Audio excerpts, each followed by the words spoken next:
नमस्कार। मुंबई से फिर एक बार आपके सामने आपका रविंद्र जैन 07 चैनल में सभी भारतीयों का मैं दिल से अभिनंदन और स्वागत करता हूं। भारतवासियों, हमारे देश के ज़्यादातर नेताओं की आत्मा मर चुकी है। ज़्यादातर नेताओं की आत्मा मर चुकी है। शासन प्रशासन में ज़्यादातर लोग ऐसे हैं जिनको भ्रष्टाचार करने में ही आनंद आता है। वो उन्हें ही अपना कर्तव्य समझते हैं। बार बार ये बात मैं इसलिए बोलना चाहता हूँ कि भारत गुलामी की जंजीरों से बड़ी मुश्किलों में मुक्त हुआ है, लेकिन जिन लोगों ने हमें मुक्ति दिलाई उनके परिवार के परिवार उजड़ गए और आज हमें देश आज़ाद मिला है। लेकिन हमारे देश के ज़्यादातर लोगों में जो शासन प्रशासन है, सत्ता में है, उनको जरा भी शर्म नहीं है कि इस भारत के दो टुकड़े हो चुके हैं। पाकिस्तान, बांग्लादेश। बढ़ती जनसंख्या की वजह से इन कट्टरपंथियों के व्यवहार की वजह से ये जिहादी मानसिकता के लोग हैं, इसकी वजह से भारत में अब क्या हो रहा है ये नेताओं को सब जानकारी है, एजेंसियों को सब जानकारी है, लेकिन वोट बैंक की राजनीति ने इन्हें दिमाग से पैदल कर दिया है। देशभक्ति इनके दिमाग में है ही नहीं। ये एक सच है जिंदगी का, ये एक हकीकत है। ये सिर्फ अय्याशी में ज़्यादातर डूब चुके हैं, मौज मस्ती करने में डूब चुके हैं, देश को लूटने में डूब चुके हैं, सोना इकट्ठा कर रहे हैं, जमीनें खा रहे हैं, उनको इकट्ठा कर रहे हैं जैसे सब साथ में लेके जाएंगे।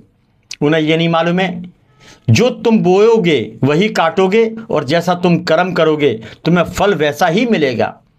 नीचे अगर तारीख मिलेगी तो फैसला ऊपर होगा, लेकिन उसका परिणाम तुम्हारी औलादें भी भुगतेगी। बंबई की बात करते हैं। मैं सरकार को यह बताना चाहता हूं और एजेंसियों को भी यह बोलना चाहता हूं, आपको पब्लिक के लिए चुना जाता है। नेता वोट लेकर खिसक जाता है और शासन प्रशासन में ज्यादातर लोग जो बैठे हुए हैं वो सेटिंग में लगे रहते हैं।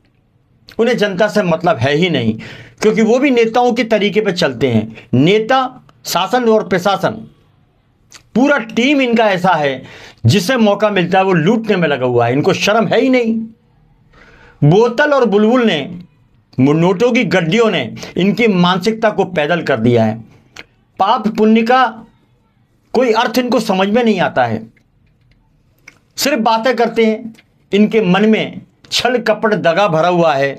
बातें कुछ और करते हैं, अंदर कुछ और सोचते हैं, करते कुछ और हैं। भरोसा नहीं किया जा सकता नेताओं पर। हमें अपनी सुरक्षा खुद करनी पड़ेगी, ये एक बड़ी सच्चाई है। मुंबई के अंदर नहीं, पूरे हिंदुस्तान में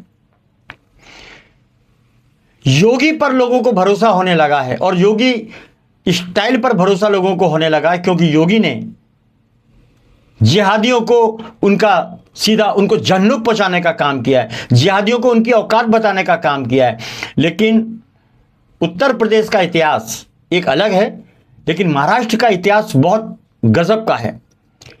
स्वर्ण अक्षरों में लिखा हुआ ये नाम महाराष्ट्र का, कि महाराष्ट्र की भूमि को छत्रपति शिवाजी महाराज ने अपनी ताकत से मुगलों से मुक्त कराया था, मुगल मुक्त महाराष्ट्र कराया था। और वो चाहते थे अखंड भारत।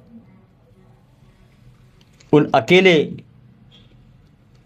छत्रपति शिवाजी महाराज इतने बड़े योद्धा थे कि उन्होंने मुगलों की नींदें हराम कर दी, उनके छक्के छोड़ा दिए। लेकिन आज उसी महाराष्ट्र के अंदर यहीं के लोग, यहीं के नेता ज़्यादातर अपनी दुकानें पाकिस्तानी बांग्लादेशी मुल्लाओं को किराए पे दे रहे हैं।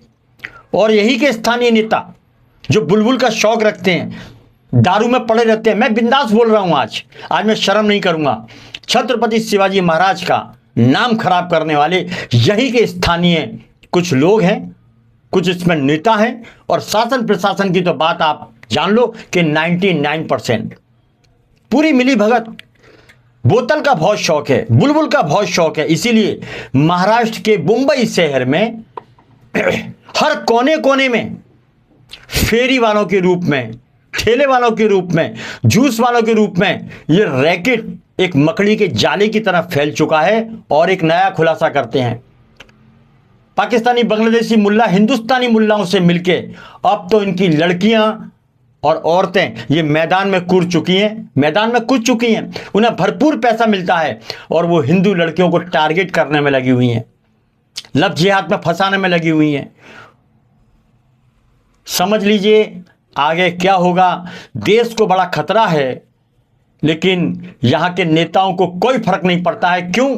कि उनको कुछ मालूम ही नहीं है, और अगर मालूम है तो उन्हें अपनी वोट बैंक करनी है, उन्हें अपनी सत्ता बचानी है, उन्हें अपनी सीट बचानी है।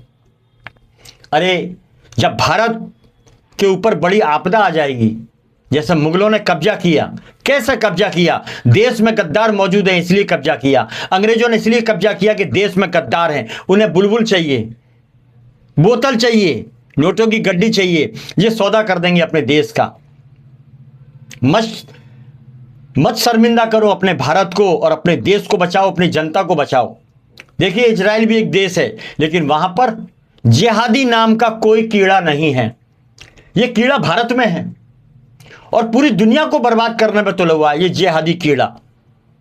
मैं देवेंद्र फडणवीस से विनती करता हूं और रितु तावड़े से विनती करता हूं, विनती कर करके मैं थक गया कि अपने शासन प्रशासन को आप चेतावनी दीजिए कि जिहादी नाम के ठेले कीड़े पूरे बंबई से साफ होना चाहिए। मजे की बात तो एक और है कि ये जिहादी मानसिकता के लोग शासन प्रशासन में बैठे हुए वसूलीबाजों को बहुत मोटा हफ्ता देते हैं, जो स्थानीय लोग नहीं दे सकते। चाहे वो सब्जी वाले हो, चाहे वो जूस वाले हो, चाहे वो ठेले वाले हो। शाम को ठेले वाले निकलते हैं जिहादी टाइप के लोग, जगह जगह नुक्कड़ पर फल के ठेले लगे हुए हैं। पूरे दक्षिण मुंबई में कैसे ठेले लगे, बीएमसी के काले कांड कौन उजागर करेगा? कौन इनकी पोल खोलेगा? किसी में ताकत है? क्योंकि सबने माल खाया है ज्यादातर। इन्हें शर्म ही नहीं है कि आने वाले टाइम के अंदर इनकी औलादों को भी हो सकता है कि लव जिहाद में फंसाया जा सके। देखिए केरला 2 उसमें एक सच्चाई बताई है कि ये लोग किस तरह भीड़ पैदा कर रहे हैं और 10-10 शादियां करके भीड़ बच्चों की पैदा करते हैं और पूरे भारत को घेरने की कोशिश करते हैं, लेकिन सरकार नाकाम हो चुकी है। अरे महाराष्ट्र से शुरुआत करिए, जिहादी मुक्त महाराष्ट्र करिए, जिहादी मुक्त मुंबई करिए। जागिए सरकार।